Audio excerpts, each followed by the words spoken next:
Lepas tu aku adjust tu sikit supaya ketayak dia masuk dik. Yang tu ketayak dia tak masuk.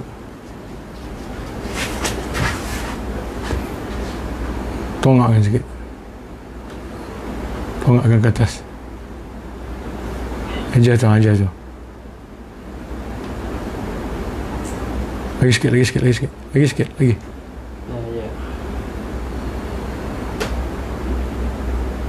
Tengah. Lebih keras. Yang mana? Aku tutup volume ni dik, ya. Memis, tutupkan volume ni, Memis. Boleh apa? Volume setiap anu ni. Dia punya suara. Buat ni boleh buat. Ha? Berapa tak dongak? Ha? Boleh tak dongak? Tak dongak? Ha. Kenapa nak dongak? Dah okey lah. Cakap tak nampak kayak. Kedai. Dongak sini. Oh, kena pusing. Setting balik apa dah tengok Abah tu.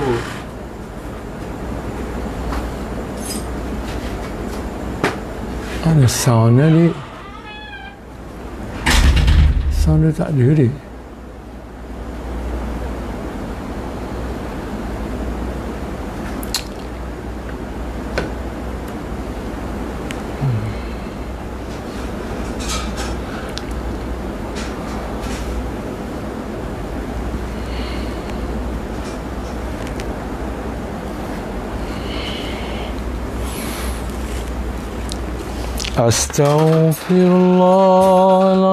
Astaghfirullahalazim. Allazi, sengit sikit lah. Allazi la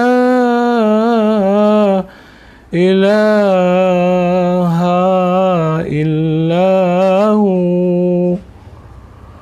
al-hayyul qayyum wa atubu ilaih. Astaghfirullahalazim allazi la ilaha illahu al-hayyul qayyum wa atubu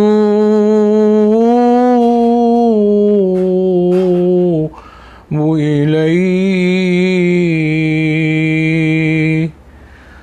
Astaghfirullahalazim allazi la ilaha illahu al-hayyul qayyum wa atubu ilaih. Astaghfirullahalazim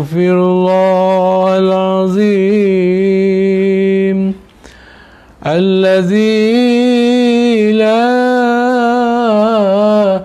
ilaha illahu al-hayyul qayyum wa atubu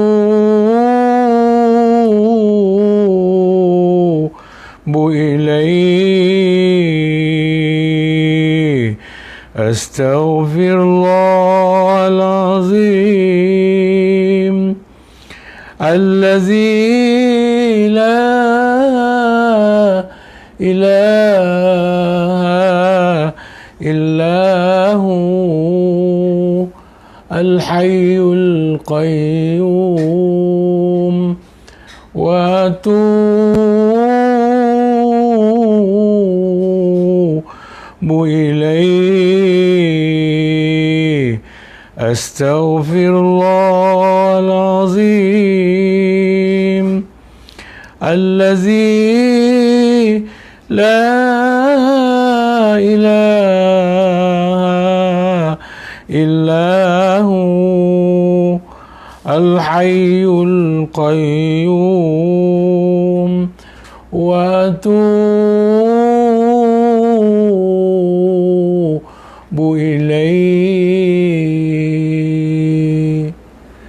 لا إله إلا الله، لا إله إلا الله، لا إله إلا الله، محمد رسول الله. لا إله إلا الله، لا إله إلا الله، لا إله إلا الله، محمد رسول الله. لا إله إلا الله، لا إله إلا الله، لا إله إلا الله، محمد رسول الله. لا إله إلا الله، لا إله إلا الله، لا إله إلا الله، محمد رسول الله.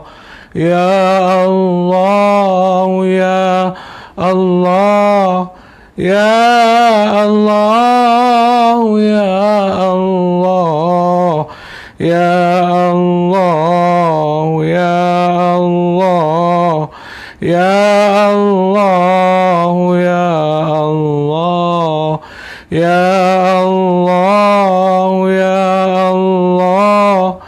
يا الله يا الله يا الله يا الله يا الله يا الله.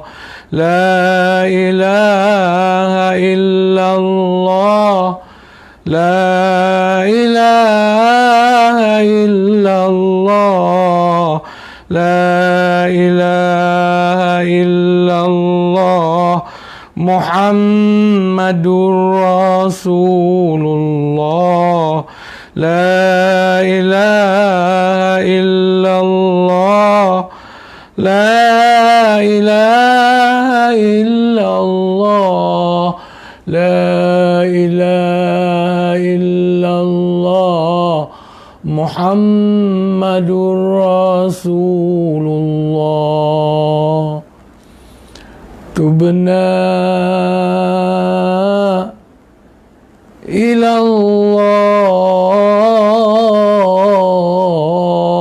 الله ورجعنا إلى الله وندمنا على ما فعلنا. تبنا إلى الله ورجعنا إلى الله وندمنا على ما فعلنا. تبنا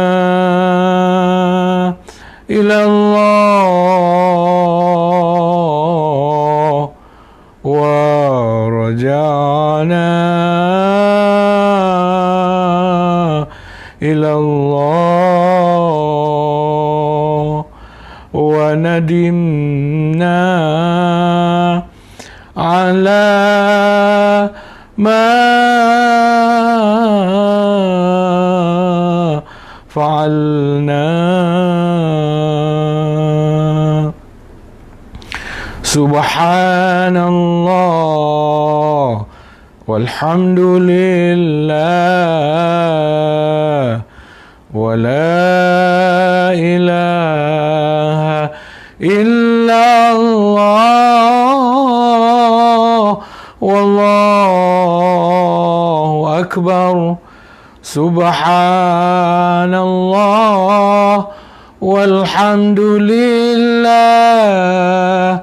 ولا إله إلا الله والله أكبر سبحان الله والحمد لله ولا إله إلا الله والله أكبر سبحان الله والحمد لله ولا إله إلا الله والله أكبر سبحان الله والحمد لله ولا إله إلا الله والله أكبر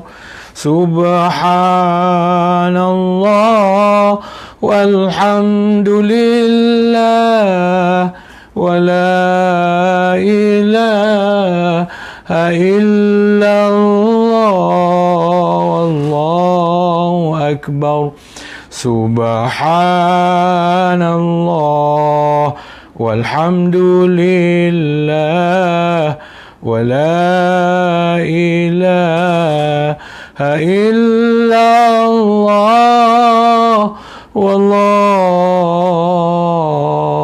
أكبر سبحان الله والحمد لله ولا إله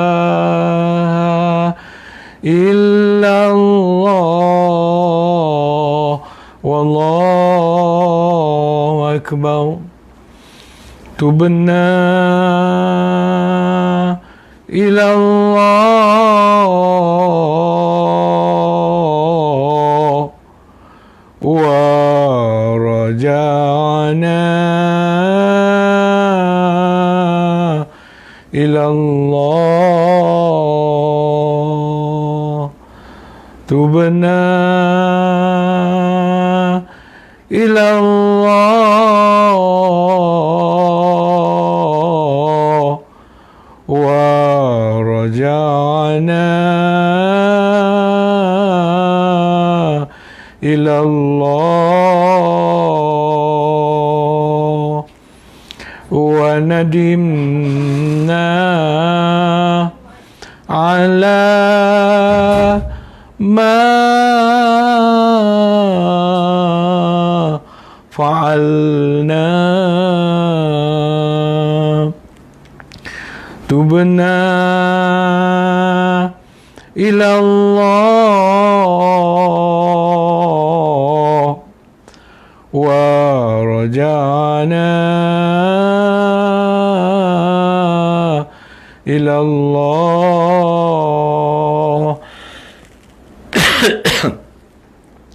وندمنا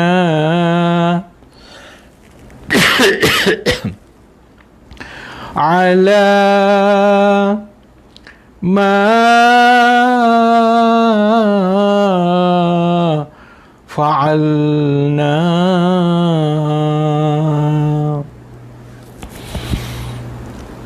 السلام عليكم ورحمة الله وبركاته. بسم الله الرحمن الرحيم.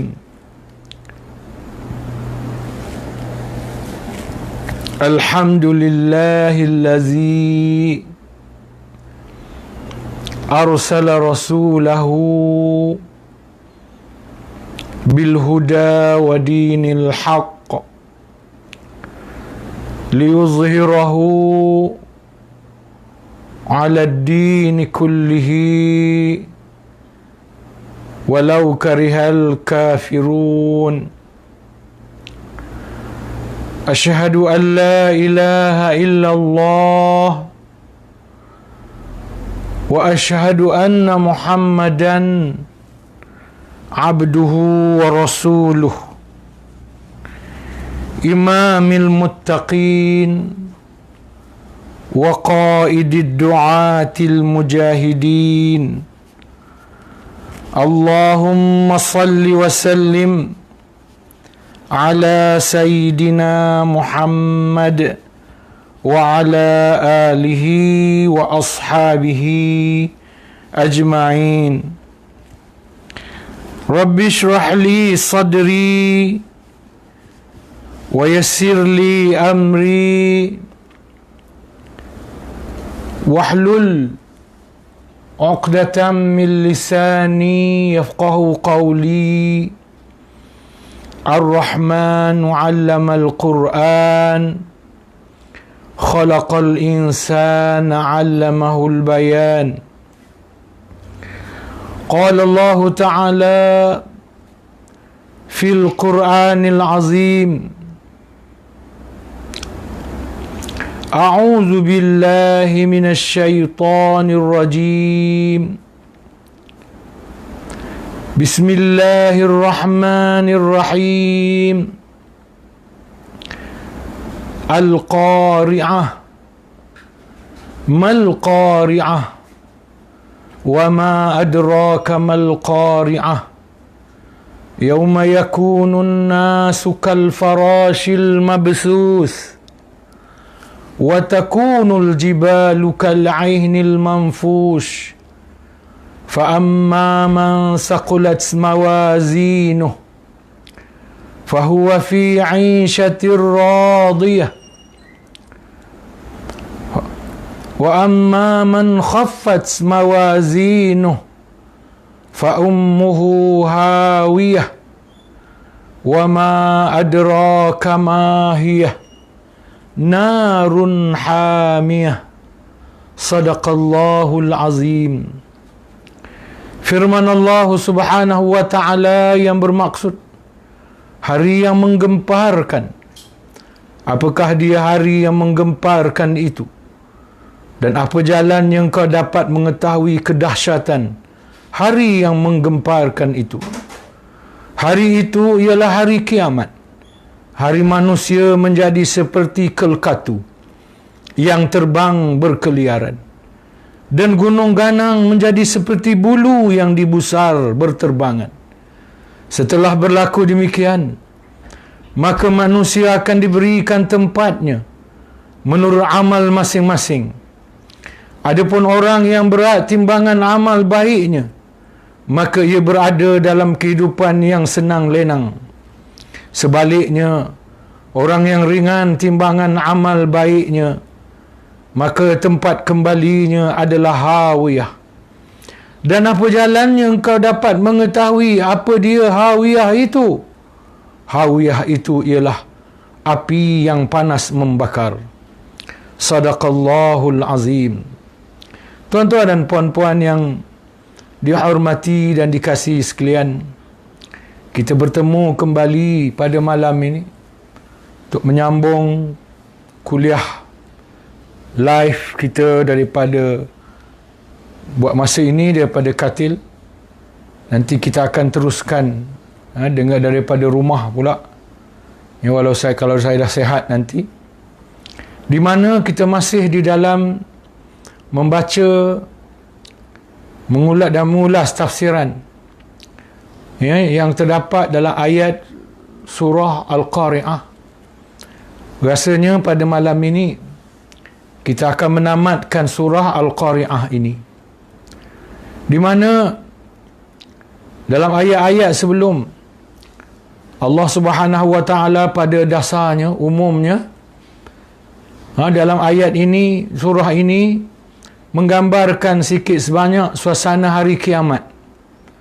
dalam versi surah Al-Qari'ah. Sebagaimana kita maklum, hari kiamat juga digambarkan oleh Allah Subhanahu wa taala di dalam surah-surah yang lain dan ayat-ayat yang lain. Maka di antara yang digambarkan oleh Allah Subhanahu wa taala juga berkenaan dengan timbangan amal. Ada orang yang timbangan amal baiknya lebih banyak daripada amal jahatnya, yang disebut sebagai orang yang berat timbangan amalnya dalam surah ini.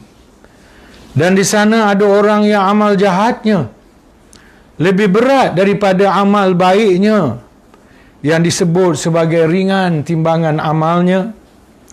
Dan masing-masing Allah Subhanahu wa taala telah gambarkan tempat kembali, tempat pulang, tempat pembalasan masing-masing. Orang yang berat timbangan amal baiknya, fi 'ishatir radiyah, dia hidup di dalam keridaan Allah Subhanahu wa taala, bermakna di dalam syurga. Hidup di dalam keridaan Allah Subhanahu wa taala bermakna dalam syurga, kerana hanya syurga sahaja tempat yang Allah redha. Kalau kita sudah diredai oleh Allah Subhanahu wa taala, maknanya kita akan berada di dalam syurga Allah Subhanahu wa taala. Berbeza dengan dunia ini, tuan-tuan. Dalam dunia ini, hidup dengan redha Allah tak semestinya hidup senang. Kita tak boleh kata orang yang hidup senang mewah itu dalam redha Allah. Orang yang bahagia dalam redha Allah. Orang yang banyak duit wang ringgit boleh dapat apa yang dia nak, apa yang dia mahu dalam redha Allah. Tak boleh. Di dunia ini tak boleh. Sebab di dunia tak semestinya hidup dalam redha Allah itu dapat kemewahan dan kesenangan. Boleh jadi orang yang Allah redha kehidupannya dalam dunia ini susah. Lebih-lebih lagi apabila ia diuji oleh Allah Subhanahu wa taala. Dia diredai oleh Allah, tapi dia hidup susah. Kerana Allah sayang dia, Allah kasih dia, Allah uji dia. Dan boleh jadi orang yang hidup senang mewah itu dalam kemurkaan Allah Subhanahu wa taala, bukan dalam redha Allah. Walaupun itu tidak semestinya. Walaupun itu tidak semestinya. Saya teringat sebuah hadis qudsi. Sebuah hadis qudsi yang menyebutkan bagaimana ada seorang hamba Allah, dia meminta-minta kepada Allah, memohon-mohon, berdoa kepada Allah. Ya Allah, ya Allah, lepaskanlah aku dari azab ini, kesusahan ini, kesakitan ini. Lalu Allah kata kepada malaikat, wahai malaikat, aku sayang dengan hamba-Ku ini. Aku suka dan aku kasih dengan dia. Sebab tu aku suka bila dia menyebut-nyebut, memanggil-manggil nama aku. Ya Allah, ya Allah, aku suka dengar. Sebab tu aku minta kau tangguh dulu menunaikan permintaannya. Jangan tunai dulu permintaannya, supaya dia tidak berhenti meminta-minta dan merayu-rayu kepada aku. Sebab aku sayang, aku kasih kepada dia. Aku nak dengar lagi dia memanggil-manggil namaku, merayu-rayu namaku. Kemudian hadis tu menyebut, ada pula orang yang dia sebut doa, panggil Allah, wahai Allah, wahai Allah, tunaikanlah, berikanlah, tunaikanlah. Allah kata kepada malaikat untuk orang ni pula, Allah kata, wahai malaikat, beri cepat apa dia nak, beri segera apa yang dia minta, beri terus. Sebab aku benci dengan dia, aku tak redha dengan dia, aku benci, aku tak suka dengar suaranya, aku benci mendengar suaranya menyebut-nyebut, memanggil-manggil nama aku. Tunaikan cepat apa yang dia minta, supaya dia berhenti memanggil-manggil nama aku. Hilanglah kebencianku. Maka tuan-tuan dan puan-puan, sidang pendengar yang dihormati dan dikasihi sekalian, sebab itu camkanlah, kita pujuklah hati kita. Apabila kita terlalu lama meminta kepada Allah, minta sembuh, minta sihat, minta senang, minta dikeluarkan daripada kesusahan, tapi lama Allah nak makbulkan. Lama sudah kita meminta-minta, lama sudah kita memohon-mohon, Allah tangguh. Allah seperti belum menunaikan lagi. Allah seperti belum memakbulkan lagi. Pujuklah hati kita, tuan-tuan. Semoga kerana Allah sayang dan kasih kepada kita. Kerana Allah Ta'ala suka dengar kita merayu-rayu, menyebut-nyebut namanya. Allah mahu kita menyebut-nyebut namanya. Sebab itu dia biar. Dia perintahkan malaikat menangguhkan, memakbulkan permintaan kita itu secepat mungkin. Dan kita bimbang. Jangan ingat, minta je makbul, minta je makbul. Jangan ingat, itu semestinya Allah redha, kasih dan sayang kita. Minta je makbul, minta je makbul. Boleh jadi itu kerana Allah benci kepada kita. Boleh jadi kerana Allah tak suka kepada kita. Wal'iyazubillah. Ya, moga-moga kita berada di kalangan hamba-hambanya yang diredai oleh Allah Subhanahu wa ta'ala. Jadi orang yang berat timbangan amal baiknya, dia hidup dalam keredaan Allah di syurga. Walaupun orang yang Allah redha ni di dunia tak semestinya hidup senang mewah. Di dunia orang yang Allah redha tak semestinya hidup senang dan hidup mewah. Tapi di akhirat wajib orang yang Allah redha itu hidup dalam syurga. Kerana orang yang Allah redha, akhirat nanti tempatnya tidak lain, tidak bukan adalah syurga Allah. Itu janji Allah.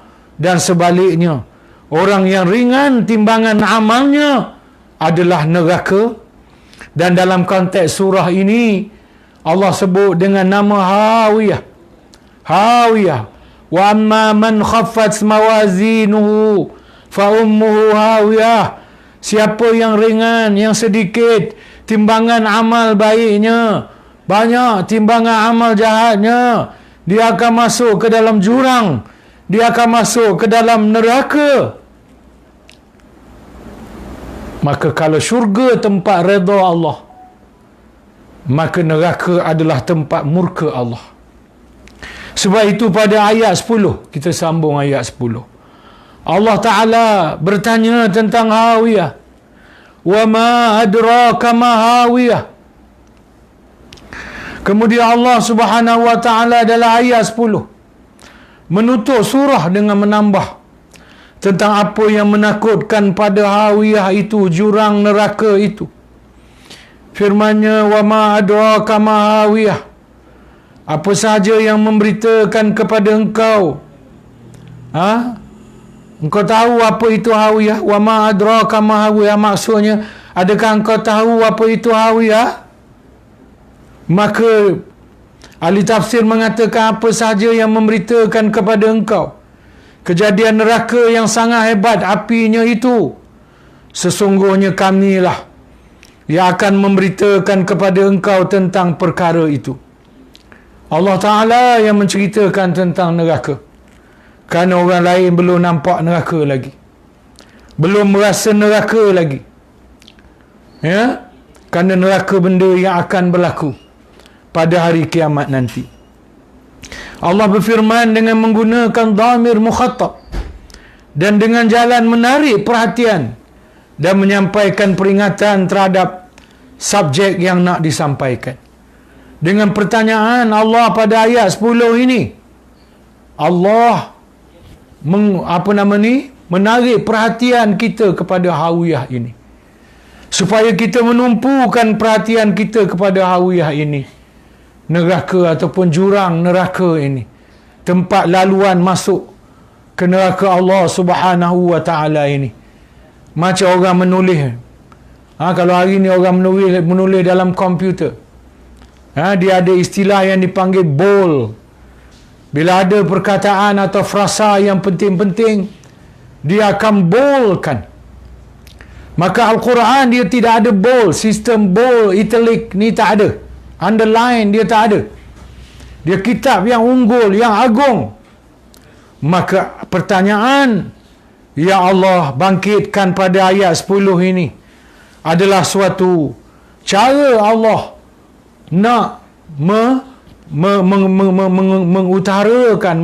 mengutamakan, membesarkan tentang hawiyah itu. Kemudian Allah jawab pada ayat 11 yang menjadi penutup kepada surah Al-Qari'ah ini. Narun hamiyah. Allah tanya pada ayat 10, wa ma adraka ma hiya. Kamu tahu apa hawiyah itu? Allah sendiri jawab pada ayat 11, narun hamiyah. Neraka hawiyah itu adalah api yang tersangat panas.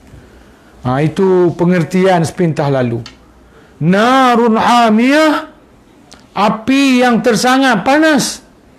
Maksudnya yang panas bersangatan, yang kuat nyala apinya. Dia api yang tak sama dengan api yang ada atas dunia ini. Dalam tafsiran ayat 11 ni nanti tuan-tuan, memang ini tempatnya menerangkan kepada kita perbezaan api neraka dengan api dunia yang kita rasa atas dunia ni. Api yang duduk bakar bangunan, bakar rumah, bakar makanan kita, apa bezanya dengan api neraka Allah Subhanahu wa ta'ala? Akan dijelaskan dalam ayat 11 ini dari segi huraiannya. Narun hamiyah, kata Ibnu Katsir, haratun syadidatul har, api yang panas, syadidatun yang bersangatan, al-har panasnya. Ini perkataan asal yang saya ambil daripada Imam Ibnu Katsir di dalam mengulah ayat 11 ini. Di sana Imam Ibnu Katsir membawakan beberapa riwayat-riwayat, menukilkan perkataan-perkataan para ulama dan para sahabat berkenaan dengan kepanasan api neraka ini.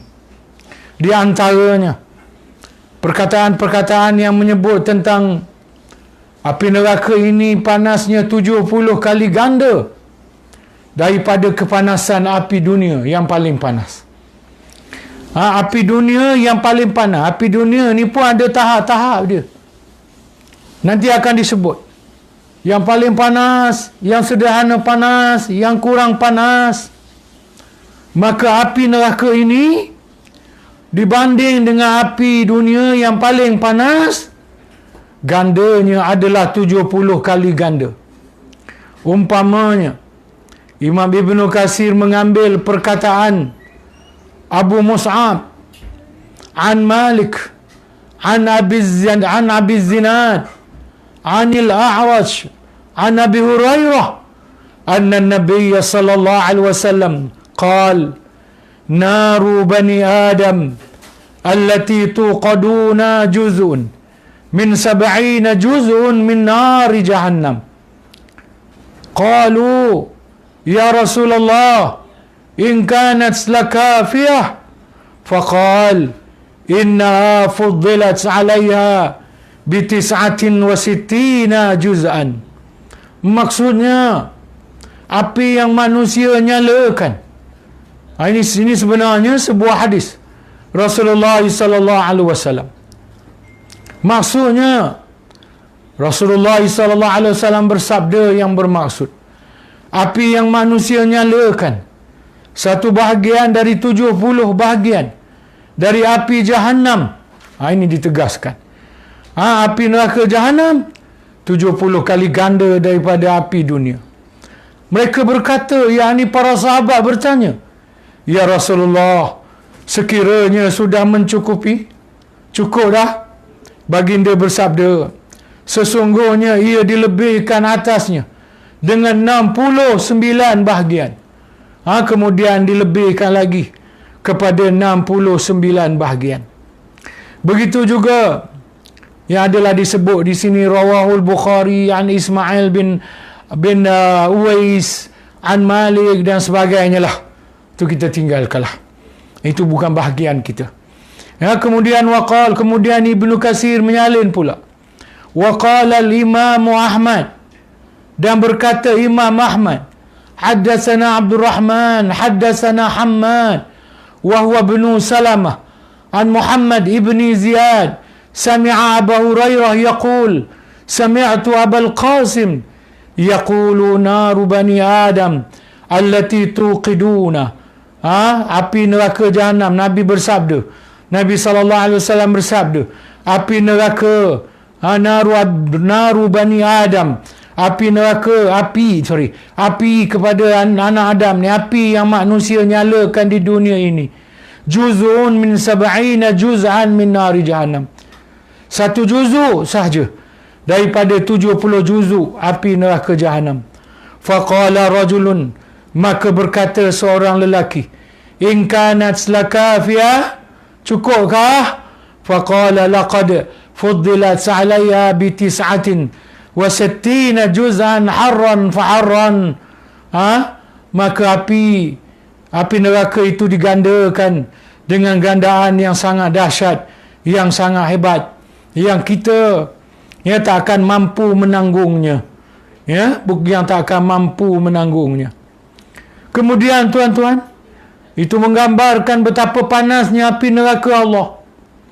Kemudian ada juga dibawa oleh Imam Ibnu Katsir, riwayat dia menunjukkan apa akan berlaku apabila api neraka ini dipukulkan kepada laut. Wa qala Imam Ahmad aidan, berkata Imam Ahmad juga, haddatsana Sufyan, berkata Sufyan, menceritakan kepada kami akan Sufyan, an Abi Ziyad al-A'raj an Abi Hurairah an Nabi sallallahu alaihi wasallam wa Amru an Yahya bin Ja'dah, inna narakum hadhihi, sesungguhnya neraka kamu ini, juz'un min 70 juz'an, satu juzuk daripada 70 juzuk, min nari Jahannam, daripada api neraka Jahannam. Wa duribat bil bahri marratain, maka api neraka ini dipukulkan kepada laut 2 kali. Walaula dzalika ma ja'alallahu fiha manfa'atan li ahadin, dan jika tak dibuat gitu, kalau api neraka ni tadi yang hanya 1/70 daripada, kalau api dunia ni tadi hanya 1/70 daripada api neraka, tidak dipukulkan ke laut 2 kali, api ni tak akan boleh dimanfaati oleh manusia. Di mana api dunia ni kita boleh pakai, kita boleh pakai untuk memasak, mencairkan besi, mencairkan kaca. Cuma kalau kita tersilap berurusan dengan api ni, dia jadi bencana, dia membakar bangunan dan tempat tinggal kita. Api dunia ni kita boleh manfaatkan dia, sebab Allah ambil 1/70 je daripada api neraka, kemudian Allah pukulkan 2 kali ke laut, barulah api itu jadi jinak. Jadi kita boleh guna, boleh pakai untuk kehidupan kita. Wa hadza ala syarti sihah, dan hadis ini di atas syarat sahih. Walam yukharriju min hadzal wajh, dan tidak dikeluarkannya selain daripada wajah ini. Wa qad rawahu Muslim fi sahihi min tariq Ibnu Zinan, ada juga Muslim mengeluarkan hadis yang hampir sama tetapi dengan jalan Ibnu Abi Zinan. Baik. Kemudian ada pula riwayat yang menyebut tentang, kalau tadi nas, riwayat yang menyebut tentang api neraka panasnya 70 kali ganda daripada api dunia. Tetapi ada juga riwayat tuan-tuan, dia sebut api neraka ni panasnya 100 kali ganda, ada juga. Wa qad qala al-Imam Ahmad, berkata Imam Ahmad, haddatsana Qutaibah haddatsana Abdul Aziz huwa ibnu Muhammad ad-Darawardi an Suhail an Abi Hurairah an Nabi sallallahu alaihi wasallam qala hazihi nar, Nabi SAW bersabda, hazihi nar, api ini, juz'un min mi'ati juz'in min jahannam, tudah juz'un, satu juzuk daripada mi'ati juz'in, 100 juzuk daripada api neraka Jahannam. Ini satu riwayat yang menyebut bahawa ia bukan 70 kali ganda, tetapi ia 100 kali ganda daripada kepanasan api dunia ini. Baik, tak apalah.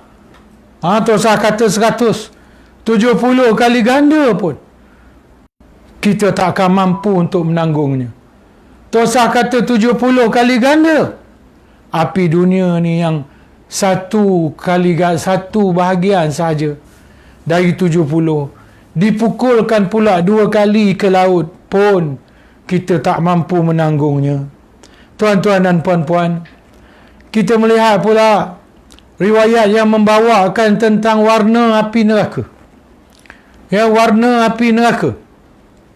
Wa qala Abul Qasim At-Tabrani haddatsana Ahmad bin Amru Al-Khallal haddatsana Ibrahim bin Al-Munzir Al-Hizami haddatsana Mu'in bin Ma'nin bin Isa Al-Qazzar an Malik an ammahu Abi Suhail an Nabihi an Abi Hurairah qala Rasulullah sallallahu alaihi wasallam atadaruna ma masalu narikum hazihi min nari jahannam, adakah kamu mengetahui apakah bandingan api neraka kamu, api kamu ini, apakah bandingan api kamu ini dengan api neraka Jahannam?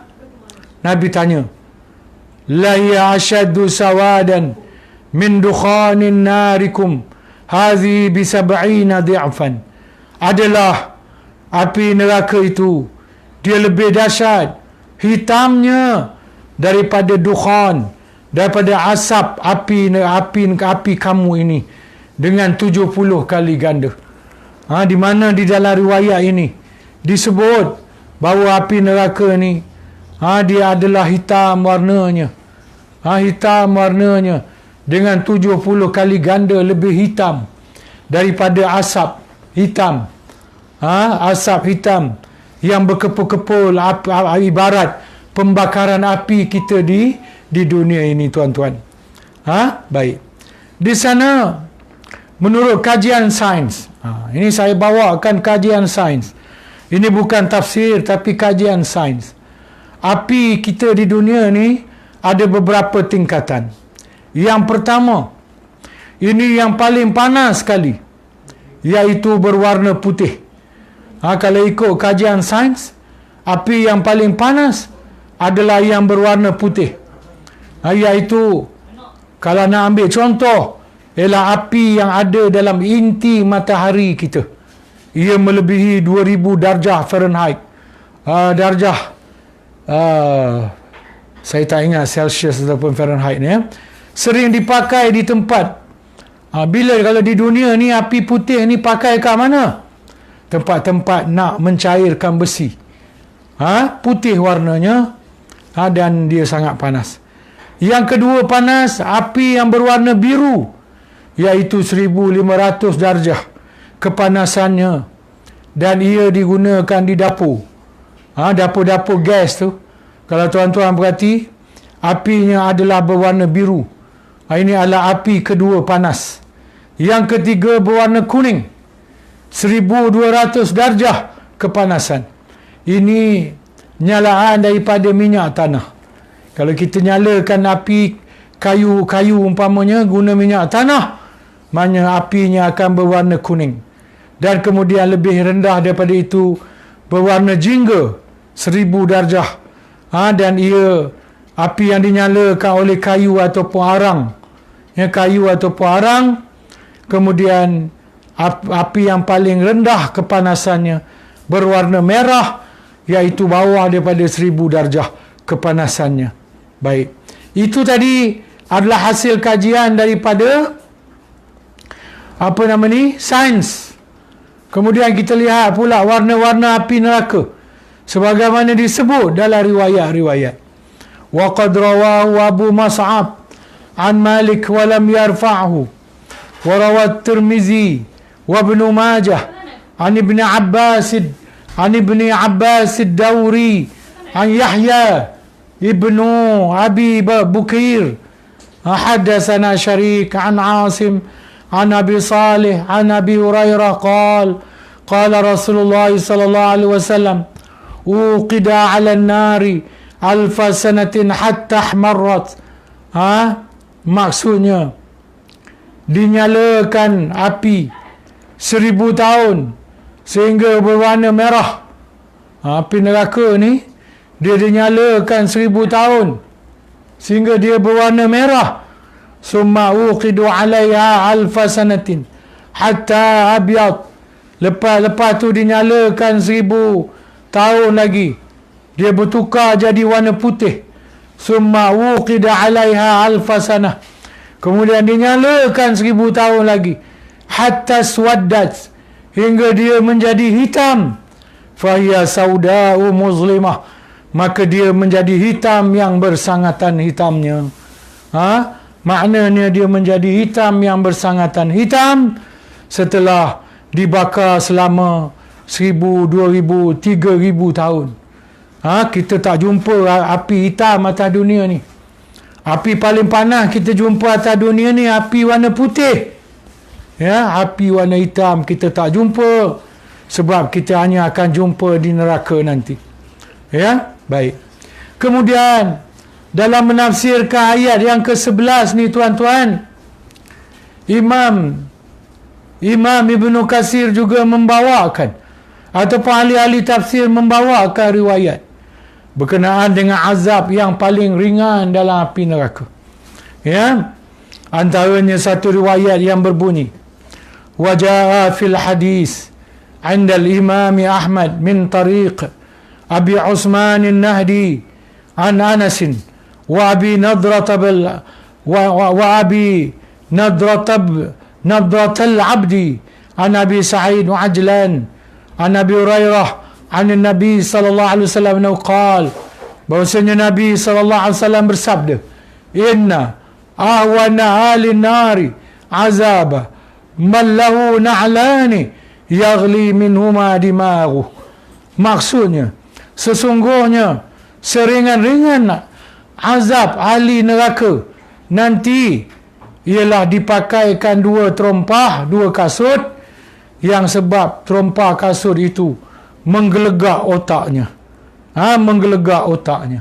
Ini azab yang paling ringan dalam api neraka. Dipakaikan satu terompah, di panasnya terompah tu sampai menggelegak otak si pemakainya. Adalah riwayat membawakan bahawa antara yang dapat azab ni ialah pak saudara Nabi, Abu Talib. Abu Talib, pak saudara Nabi, sebab dia mati dalam keadaan kufur, tetapi masa hidupnya dia sangat sayang, dia sangat kasih kepada Rasulullah sallallahu alaihi wasallam. Namun ada perbahasan di kalangan para ulama, dan saya tidaklah nak membawakan perbahasan itu. Kemudian dalam neraka pun ada musim juga tuan-tuan. Saya nak habiskan ayat sebelah ni supaya bila pertemuan sekali lagi kita akan terus buka surah Al-Adiyat. Baik. Di neraka ni ada 2 musim je tuan-tuan. Kalau di dunia ni setengah tempat dia ada 4 musim, tapi di neraka ni dia ada 2 musim. Wasabata fi sahih anna Rasulullah sallallahu alaihi wasallam qala, disabit sebutan dalam sebuah hadis yang sahih, dia bersabda, ishtakati an-naru ila rabbiha, api neraka dia mengadu pada Tuhannya, faqala, dia berkata, api neraka mengadu kepada Tuhan, dia berkata kepada Tuhan, ya Rabbi, wahai Tuhan, akala ba'di ba'da memakan setengah daripada aku, akan setengah yang lain. Api neraka, dia mengadu pada Tuhan. Fa'azina laha binafsain. Maka apa nama ni, mengizinkan baginya dengan dua teguk. Dengan dua teguk. Dengan dua teguk. Nafasun bisyita wa nafasun fi saif. Fa'ashuddu ma tajiduna fi syita'i min bardiha wa ashuddu ma tajiduna fi saifi min harriha. Ya, saya ingat tuan-tuan, saya berhentilah setakat ni. Saya sambung. Ya, saya sambung dalam jadual yang akan datang. Sebab panjang lagi, panjang juga rupanya sambungan dia. Jadi saya berhenti. 2 musim ni saya akan sambung. Saya akan habiskan sebelum kita menyambung surah Al-Adiyat ini. Ya, sebab rasa tak larat dah ni. Ya, rasa tak larat dah. Cukuplah setakat ni, insya-Allah. Kita jumpa 27 hari bulan nanti, hari Khamis. Kita sambung. Ya, insya-Allah. Dengan tajuk 2 musim di neraka. Jadi untuk itu, doakan saya, sama-sama kita sudahi dengan lafaz wabillahi taufiq wal hidayah. Wassalamualaikum warahmatullahi wabarakatuh.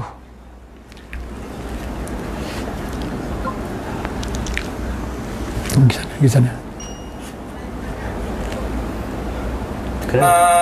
Tekan finish.